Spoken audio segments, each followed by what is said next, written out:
দেখুন কি সুন্দর বৃষ্টি হচ্ছে, ঝমঝম করে, কি সুন্দর রিদেম।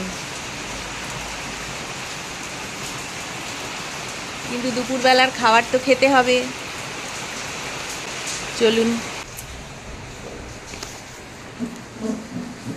আজকে রান্না হয়েছে ভাত, আজকে এই যে একটা তরকারি, চলুন। আজকে রান্না হয়েছে ভাত, আজকে এই যে একটা তরকারি, এটা আমার কোনোদিন জানা ছিল না। এই তরকারিটা মানে এটা হচ্ছে মেটে আলু বলে। মেটে আলু চিংড়ি মাছ দিয়ে রান্না করলে নাকি ভালো লাগে খেতে। আমি কোনোদিন দেখিও নি, বানাইও নি। তা আমার যে কাজে হেল্প করে সব ঘরে, সে বাগান থেকে নিয়ে যাচ্ছে, বাগানে হয়েছে আমার মেটে আলু। তা আমি ভাবলাম যে কি নিয়ে যাচ্ছ? ও বলল যে দিদি মেটে আলু হয়েছে, মেটে আলুটা নিয়ে যাচ্ছি, রান্না করব, খুব ভালো খেতে। তা আমি বললাম যে তাই নাকি, তাহলে আমাকেও একটু দাও তো, কীরকমভাবে করে দেখি। তো আমাকে একটুখানি অল্প করে দিয়ে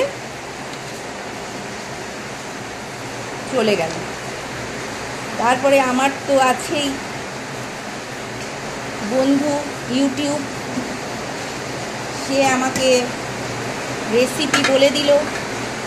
রেসিপি, বাবা কি জোরে আওয়াজ হচ্ছে বৃষ্টির, কি জোরে আওয়াজ হচ্ছে বাবা। এখন আর ঝমঝম হচ্ছে না, এখন একদম ঝপঝপ হচ্ছে। তারপরে সে আমাকে ইউটিউব বলে দিল কিভাবে করতে হবে। আমি ওই মেটে আলু রান্না করে ফেললাম চিংড়ি মাছ দিয়ে। এখন খেয়ে কেমন লাগবে, বাড়ির সবাই কি বলবে দেখি। তাদের তো কিছু বলিনি, ওই ইউটিউবে দেখলাম যে এইভাবে বানায়, এইভাবে বানালে নাকি খেতে ভালো লাগে। তো আজকে রান্না হচ্ছে উচ্ছে ভাজা, এই তরকারি, আলু, মেটে আলুর তরকারি, আর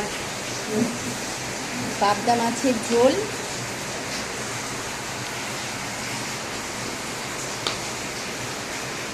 মেটে আলুর তরকারি,